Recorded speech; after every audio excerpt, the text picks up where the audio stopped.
앙드레 코스톨라니, 유럽의 워렌 버핏, 혹은 주식의 신이라고도 불린 남자. 2차 세계대전 이후에는 프랑스와 독일에서 주식과 채권 투자자로 이름을 날렸습니다. 독일에서는 증권시장의 우상이었죠. 헝가리 출생이지만 미국 시민권자이며 전 세계 10개 도시에 집을 가졌었습니다.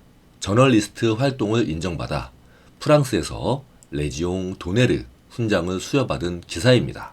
1924년부터 시작한 그의 투자 인생 65년 동안 미국, 프랑스, 스위스, 일본, 아르헨티나, 남아공, 중국 등 전 세계 78개의 증권 거래소에서 주식, 옵션, 채권, 외환을 비롯하여 금, 유가, 신발, 가죽, 섬유, 자동차, 타이어, 커피 등의 다양한 상품까지 총 73개의 중개회사들을 통해 거래했습니다. 한마디로 전 세계를 대상으로 투자를 한 것입니다. 4개 국어에 능통했습니다. 기도는 헝가리어로, 친구들과는 프랑스어로, 제자와 독자들과는 독일어로, 금융권 관계자들과는 영어로 소통했습니다. 그는 일생에 걸쳐 총 13권의 책을 저술했는데 전 세계적으로 각각 300만 부 이상 팔렸습니다. 그가 사망하기 바로 직전에 7개월에 걸쳐 그의 모든 것을 바쳐 집필한 책, 돈, 뜨겁게 사랑하고 차갑게 다루어라에 대해서 유럽 증권계에서는 위대한 유산이라고 평가할 정도입니다.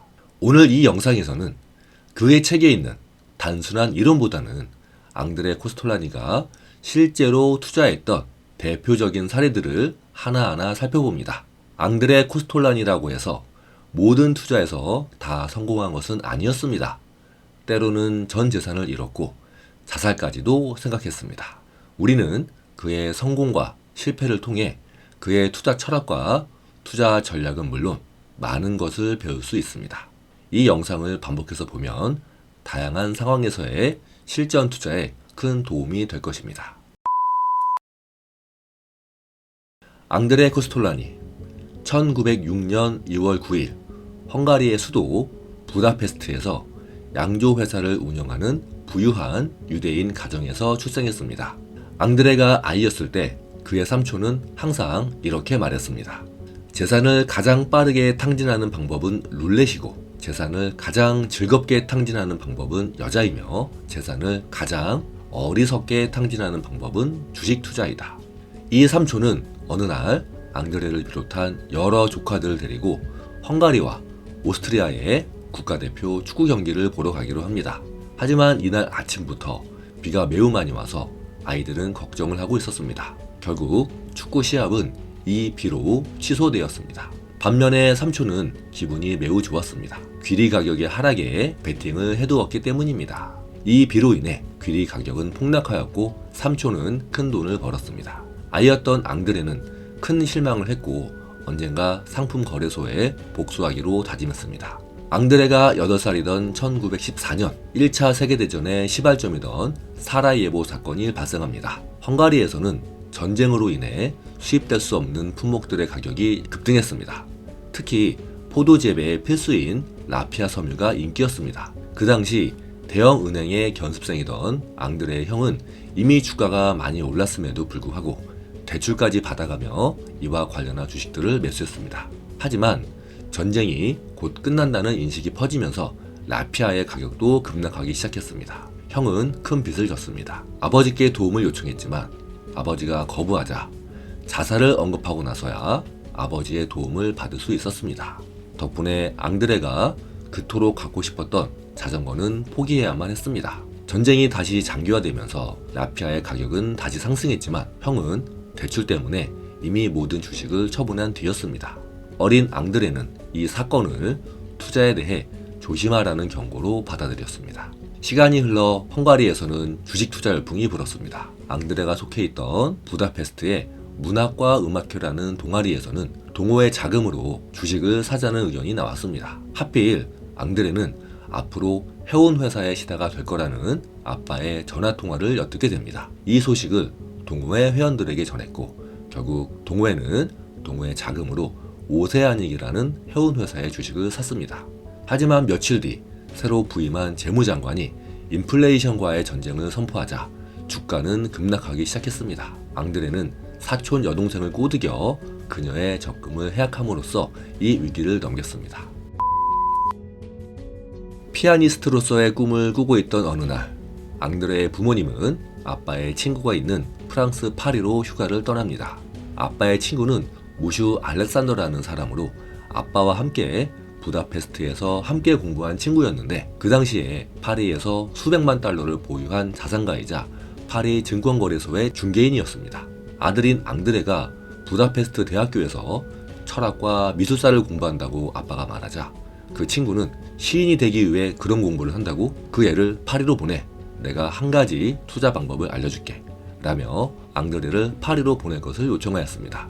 앙드레가 18세였던 1924년, 앙드레는 파리로 유학을 갑니다. 그리고 수습사원 중개인으로 일을 처음 시작합니다. 처음 출근하는 날, 한 노인이 그에게 물었습니다. 자네 여기 새로 왔나? 네, 자네에게 여기서 일어나는 일을 간단히 설명해 주겠네. 모든 것을 결정하는 것은 단 한 가지라네. 여기에 있는 바보의 머릿수보다 주식이 더 많은가? 아니면 주식보다 바보가 더 많은가? 그것이네. 앙드레는 이 노인의 말을 평생 동안 진리로 여기고 모든 주식 투자 이론을 정립했습니다. 이 말은 주식을 파는 것이 더 중요한가? 아니면 주식을 사는 것이 더 급한가에 따라 주가가 결정된다는 뜻입니다. 즉, 수요와 공급에 의해 주가가 결정된다는 뜻입니다. 프랑스에 살면서 프랑스의 화려한 삶을 알게 된 앙드레는 돈이 필요하다는 것을 알게 되었습니다. 그는 확고하게 결심했습니다. 아주 큰 돈을 벌기로. 그래서 돈을 만드는 사람, 즉 투자자가 되기로 결심했습니다. 앙드레는 같이 일하는 동료의 말을 듣고 첫 투자를 합니다. 모잠비크 광산회사 주식을 현물과 선물로 매수했습니다. 인플레이션 덕분에 앙드레의 자산은 곧 2배가 되었습니다. 그러자 그 동료는 프랑스에 있는 러시아 주식을 추천했습니다. 주식시장이 좋아지면서 이번에도 앙드레의 자산은 2배로 불어났습니다. 주식으로 큰 돈을 벌게 된 앙드레는 실제로 주식 거래가 이루어지는 증권거래소가 궁금해졌습니다. 그래서 주식을 추천해준 그 동료와 함께 파리의 증권거래소를 방문하였습니다. 정신없이 분주한 거래소의 모습은 앙드레에게 허세로 비춰졌습니다. 심지어 유치하고 원시적으로 보이기까지 했습니다. 앙드레는 증권거래소의 사람들이 돈을 잃는 모습을 보겠다는 각오로 이때부터 약세장 투자를 시작합니다. 앞에서 나온 그 노인의 말을 토대로 바보들과 반대로 행동하기 위해서입니다. 바보들은 주가가 올라갈 때 시장에 개입합니다. 반대로 앙드레는 주가가 하락할 때 시장에 참여하기로 했습니다. 이를 위해 주식 선물 매도를 배웠습니다. 앙드레는 돈을 벌었고 성장했습니다. 이후에 약 600명의 고객들을 상대할 정도가 되었습니다. 1929년 23살의 나이에 이미 많은 돈을 벌었습니다. 한편 아빠의 친구 무슈 알렉산더가 알려준 투자 방법은 1차 세계대전 이후에 유럽의 많은 나라에서 통화 가치가 폭락했기 때문에 다음은 프랑화가 하락할 것으로 보고 프랑화 하락에 베팅하는 것이었습니다. 하지만 결과는 좋지 않았습니다. 1926년 프랑스 정부의 정책 효과로 프랑화 가치는 오히려 100%나 상승했습니다. 다행히 아빠의 친구가 대응을 잘해서 앙드레의 아버지는 큰 손실을 면했습니다. 1930년 프랑스에는 오스트릭이라는 증권가의 큰 손이 있었습니다. 오스트릭은 자신의 회사 주식을 신용으로 매수하여 인위적으로 주가를 끌어올리고 고점에서는 주가 하락을 대중들에게 예고하여 공매도를 하도록 부추기고 이 주식을 다시 바닥에서 사들이는 방식으로 주가를 조정하면서 큰 돈을 벌었습니다. 하지만 이를 지속하기 위해서는 엄청나게 많은 자본이 있어야만 했습니다. 앙드레는 이 점을 알고 있었습니다. 은행이 오스트릭에 대해서 대출을 조금이라도 제한하면 이 모든 게 무너질 거라고 생각했습니다. 그래서 앙드레는 오스트릭의 주식을 170프랑에 공매도했습니다. 그해 가을 드디어 일은 벌어졌습니다. 이것이 그 유명한 프랑스의 오스트릭 폭락입니다. 오스트릭의 회사는 폭락을 넘어 상장 폐지까지 되었습니다.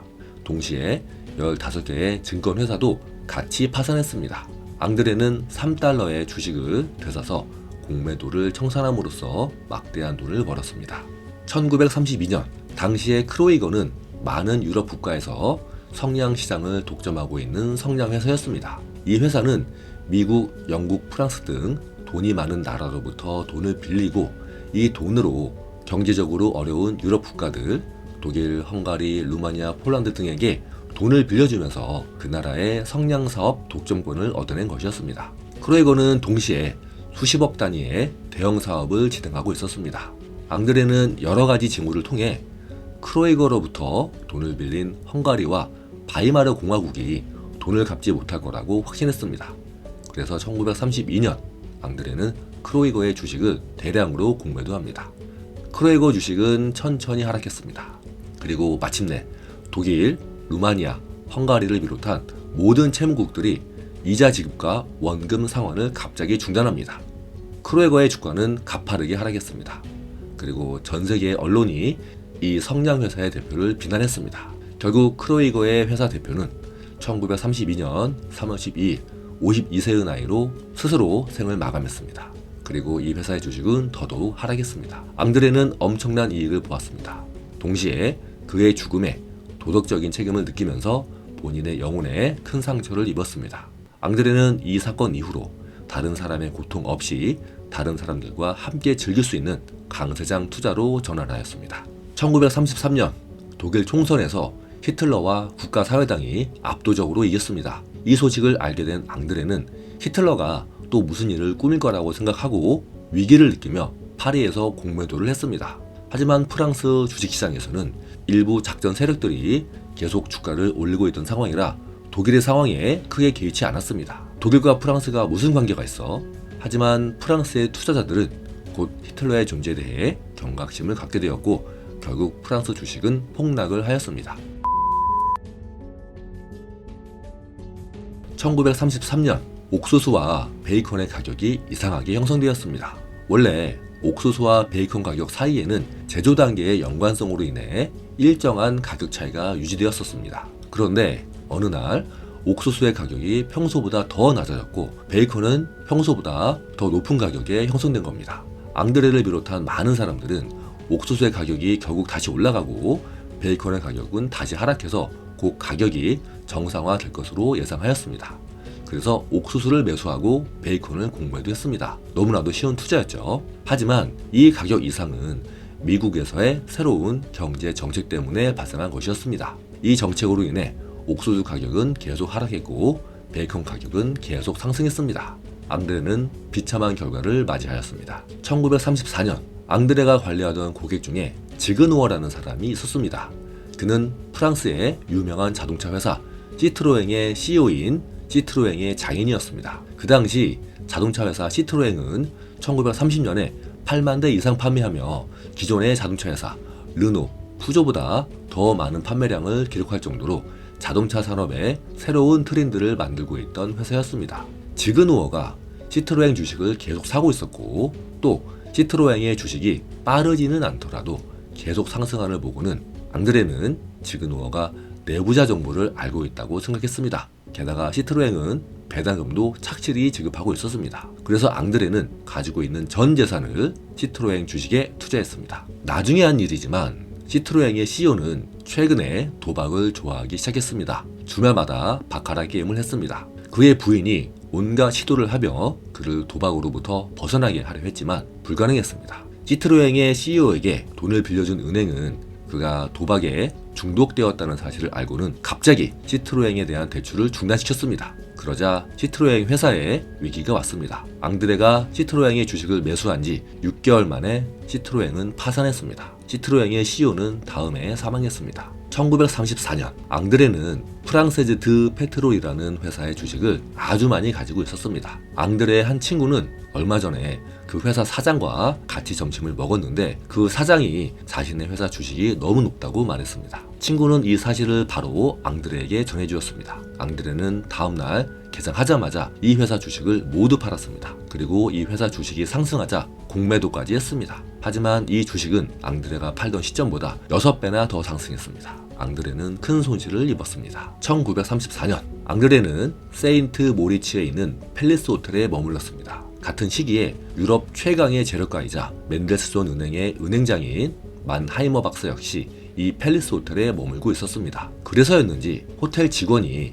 만하이머 박사에게 온 정보를 앙드레에게 전해주는 실수를 했습니다. 앙드레는 이 정보를 통해 만하이머 박사가 로얄 더치라는 회사의 주식을 전 세계 주식시장에서 대량으로 사고 있다는 것을 알게 되었습니다. 그리고 며칠 전에 로얄 더치의 대표와 만하이머 박사가 호텔 로비의 구석에서 대화하던 모습이 떠올랐습니다. 정보를 다시 봉해서 호텔 직원에게 돌려준 앙드레는 고민을 했습니다. 이것은 일생일대의 기회라고 생각했습니다. 앙드레는 또다시 전 재산을 털어 로얄 더치의 주식을 사는 것으로 결론을 내렸습니다. 하지만 로얄 더치의 주식은 계속 하락해 30% 수준까지 하락했고 앙드레는 전 재산을 다 잃었습니다. 만하이머 박사 역시 막대한 빚을 졌다는 소식이 뒤를 이었습니다. 1934년 계속되는 투자 실패로 앙드레는 자살을 생각하게 됩니다. 문에 차 앞 딱지까지 붙을 정도였습니다. 다행히 한 동료가 빚을 대신 갚아줌으로써 위기는 넘겼습니다. 앙드레는 이 도움으로 재기하여 1936년에 큰 돈을 벌 수 있었습니다. 1937년 봄, 너무나도 아름다운 오페라 공연이 있던 날이었습니다. 앙드레는 이 공연을 기다리며 매우 기뻐했지만 한편으로는 보유하고 있던 미국 주식들 때문에 걱정도 많았었습니다. 지지선을 이탈하면 추가 하락할 거라는 예상이 많았고 또 중일 전쟁으로 주가도 장기적으로 계속 하락할 거라는 전망도 있었습니다.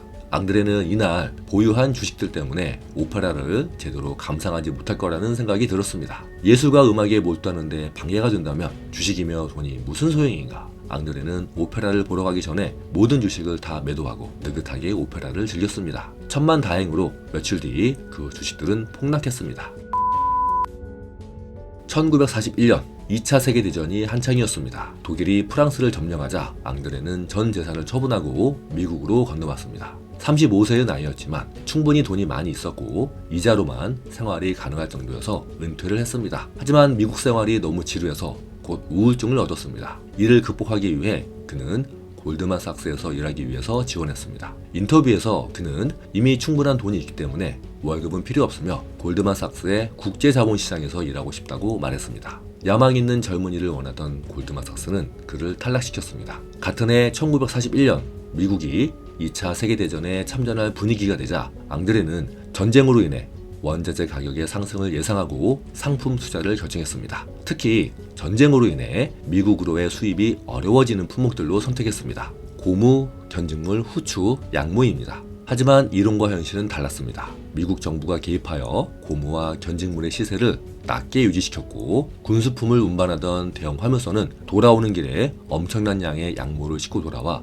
양모 가격 역시 하락했습니다. 앙드레는 또다시 전 재산을 거의 날렸습니다. 앙드레는 한 여성에게 투자 조언을 몇 년 동안 해주고 있었습니다. 어느 날 이 여성이 탄넨바움이라는 주식이 위기를 넘겨서 확실한 회복 단계에 들었다는 고위급 금융업자들의 얘기를 몰래 엿들었다면서 이 주식을 사달라고 부탁했습니다. 확인 결과 그 회사의 정확한 이름은 탄넨베르크였으며 군수품을 만드는 작은 회사였습니다. 주가는 30달러에서 5달러로 추락한 이후에 완만하게 회복을 하고 있던 상황이었습니다. 앙드레는 그녀에게 이 주식을 사주었지만 본인은 사지 않았습니다. 뭔가 찝찝했기 때문입니다. 몇 주 만에 이 주식은 30달러로 급등했습니다. 이 때문에 앙드레는 화병이 났습니다. 심지어 그녀로부터 이 주식을 사지 않았다고 핀잔까지 받았습니다. 앙드레는 오기가 생겨서 이 일에 대해 자세히 알아보았는데 그녀가 처음 들었던 탄넨바움은 회사 이름이 아니라 사람 이름이었습니다. 고위급 금융업자들은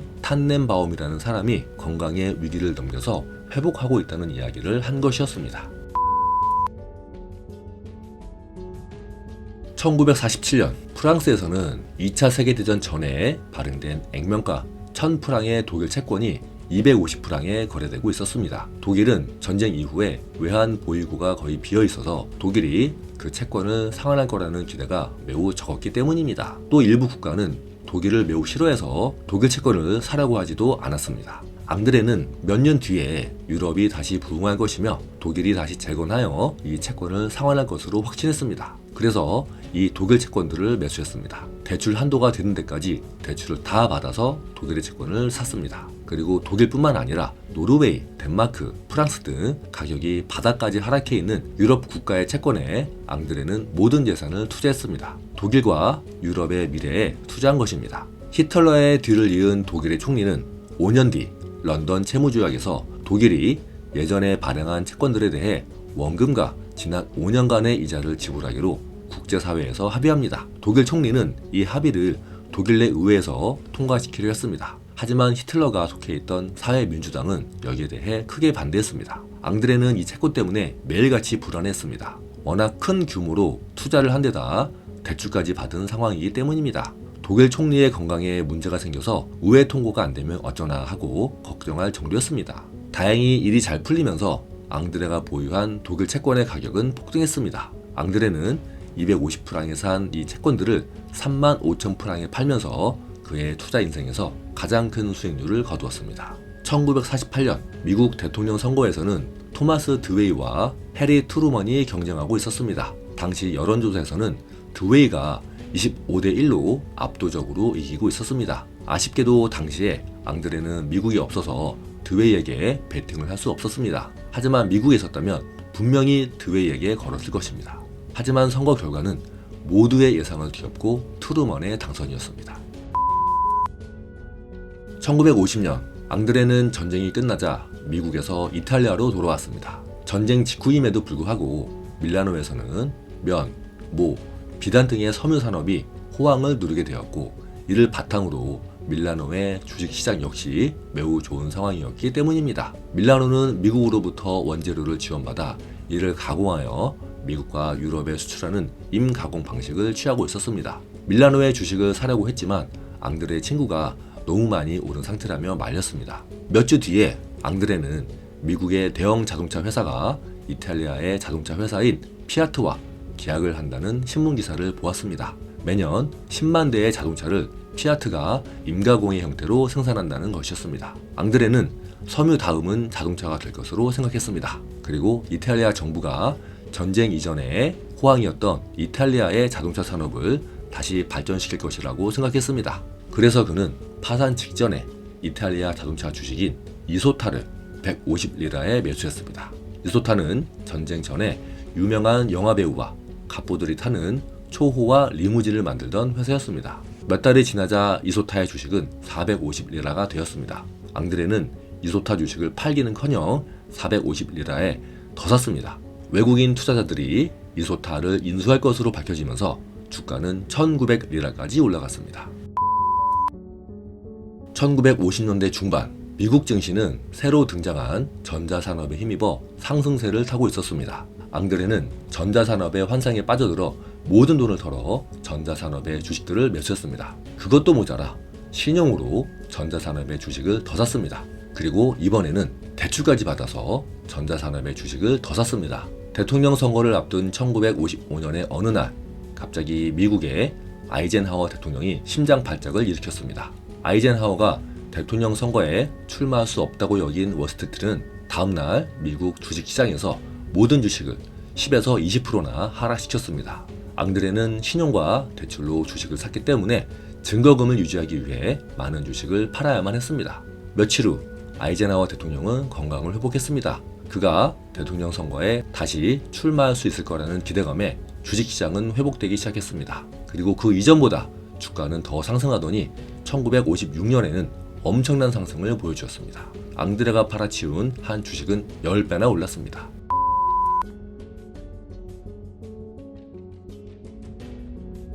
(1960년) 앙드레는 긴 아시아 여행을 마치고 뉴욕으로 돌아왔습니다.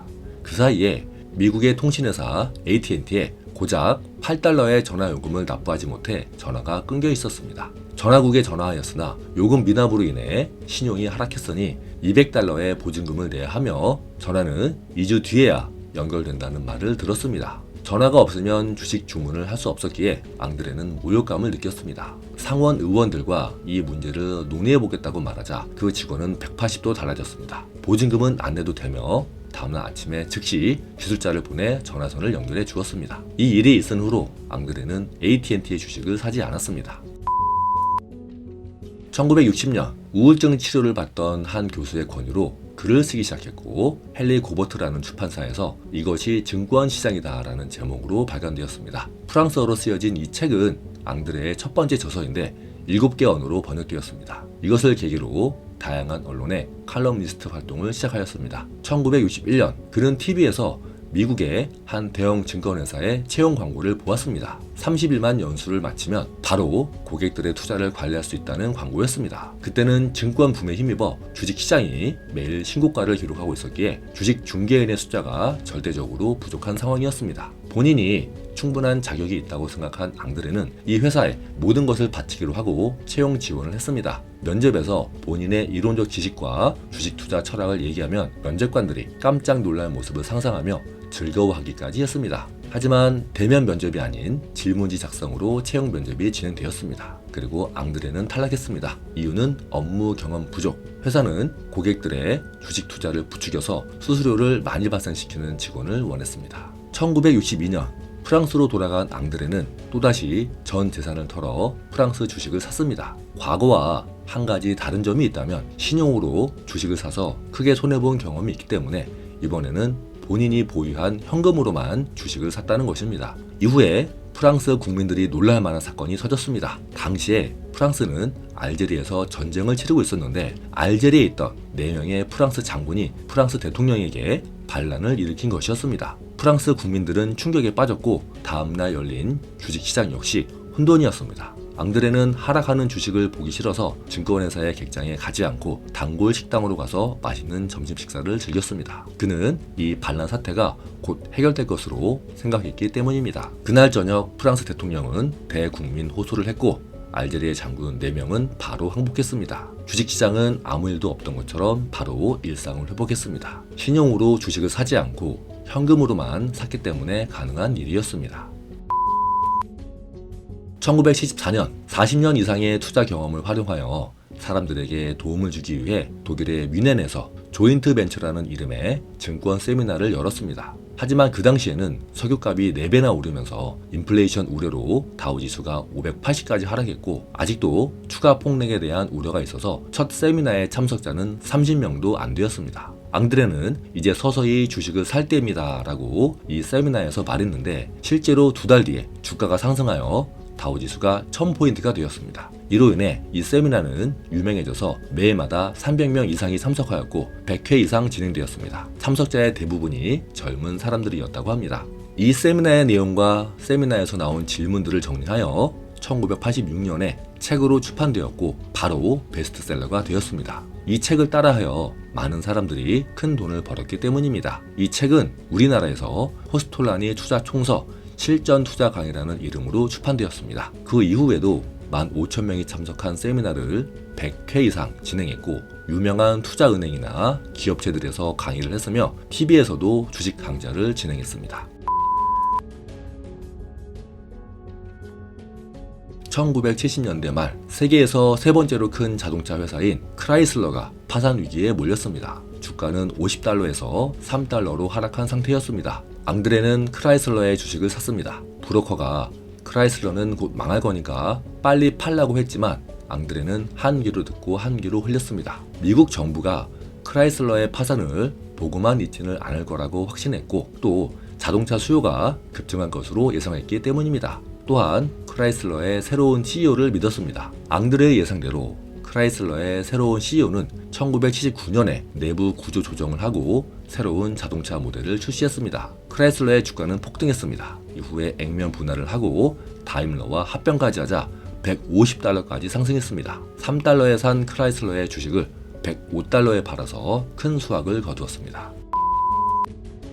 1980년대 오일 쇼크가 있은 지 얼마 안 된 상태라 미국 연준은 금리를 내렸습니다. 그러자 미국 경제는 성장했고 미국의 주식시장 역시 상승했습니다. 무려 5년이나 상승세가 이어졌습니다. 1987년에는 일반 대중들까지도 주식시장에 참여하기 시작했습니다. 그러자 앙드레는 주식시장의 과열을 느끼기 시작했습니다. 게다가 5%의 보증금으로 거래를 할 수 있었던 기관 투자자들의 주가지수 선물 거래 덕분에 1987년에 주식시장은 연일 신고가를 갱신했습니다. 엘리어트 파동으로 다우지수의 상승을 예측한 애널리스트는 미국 국민들 사이에 스타가 되었습니다. 앙드레는 이것이야말로 주식이 부와 내동파로 넘어갔다는 명백한 징표라고 생각했습니다. 한편 미국 연준은 1987년 1월부터 여름까지 이미 여러 차례에 걸쳐서 금리를 올려오고 있었습니다. 앙드레는 대폭락을 예견하고 현금을 보유하기 시작했습니다. 1987년 8월부터 주식시장은 조정 국면에 들어가더니 10월부터 본격적인 하락이 시작되었습니다. 목요일과 금요일에 각각 지수가 4%씩 하락했습니다. 월요일인 10월 19일에는 주가지수 선물 거래에 대한 기관 투자자들의 반대 매매로 다우지수가 22%나 하락했습니다. 이것이 그 유명한 블랙 먼데이입니다. 블랙 먼데이 바로 다음 날인 10월 20일에 미국 연준 의장이 경제와 금융시장의 안정을 위해 자금 유동성을 늘리겠다고 발표했습니다. 이는 앙드레에게 위기는 끝났으며 주식을 사라는 신호로 들렸습니다. 이제 주식시장의 상승은 시간 문제였습니다. 하지만 이와 관련하여 워싱턴에 모인 33명의 경제학자 교수들은 앞으로 심각한 경제 위기를 경고했습니다. 앙드레는 이렇게 말했습니다. 당신들은 졌어. 앙드레의 말대로 경제는 다시 살아나 이전보다 더 성장했고 소련의 붕괴와 독일의 통일로 인해 주식시장 역시 다시 과열 국면에 진입했습니다. 소련은 아주 오래전인 1917년 레닌 정부 시절에 그 이전의 소련 정부인 차르 시대에 발행한 채권들을 갚지 않겠다고 선언한 상태였습니다. 그래서 1989년 당시에 차르 채권은 액면가의 0.25%나 1%의 가격이 형성되어 있었습니다. 게다가 거래조차 이루어지지 않고 있었습니다. 1989년에 미국의 레이건 대통령과 소련의 고르바초프가 정상회담을 하면서 냉전 분위기가 가라앉기 시작했습니다. 앙드레는 자금 유동성이 부족한 소련이 서방 국가들에게 자금을 요청할 것이라고 생각했습니다. 하지만 서방 국가가 소련에게 자금을 빌려주기 위해서는 어떤 형태로든 차르 채권을 정리해달라고 소련에게 요구할 것으로 예측했습니다. 그리고 소련은 전 세계 석탄의 50%, 전 세계 천연가스의 35%, 그리고 100억 톤의 원유, 7만 캐럿의 다이아몬드 광산을 보유하고 있기 때문에 장기적으로 충분한 지급 능력이 있다고 생각했습니다. 앙드레는 차르 채권을 액면가의 1%인 5프랑에 매수했습니다. 1년 뒤 고르바초프가 차르 채권을 인정하였습니다. 차르 채권의 가격은 60프랑까지 올랐습니다. 앙드레는 이미 12배의 수익을 거두고 있었지만 앙드레의 목표는 더 높았습니다. 1996년 러시아는 유럽에서 20억 달러의 채권을 발행하려 했습니다. 그러자 프랑스는 러시아에게 차르 시대의 채권에 대한 상환을 먼저 요구했습니다. 러시아는 할 수 없이 같은 해 11월 27일 이 채권의 가격을 300프랑으로 인정하기로 약속했습니다. 5프랑에 산 앙드레의 채권이 300프랑이 된 것입니다. 1999년 2월 파리에서 그의 최후의 유작인 돈, 뜨겁게 사랑하고 차갑게 다루어라를 쓰기 시작했습니다. 7개월간의 작업 끝에 그의 9월에 원고 작업을 마쳤습니다. 하지만 다리 골절의 후유증으로 9월 13일 눈을 감았습니다. 그의 나이 93세, 전 세계 주식 500종목 이상을 보유한 상태였습니다. 그가 남긴 여러 투자 조언 중에서 한 가지로 이 영상을 마치겠습니다. 국제적인 우량주에 해당하는 주식을 몇 종목 산 다음 약국에 가서 수면제를 사 먹고 몇 년 동안 푹 자라.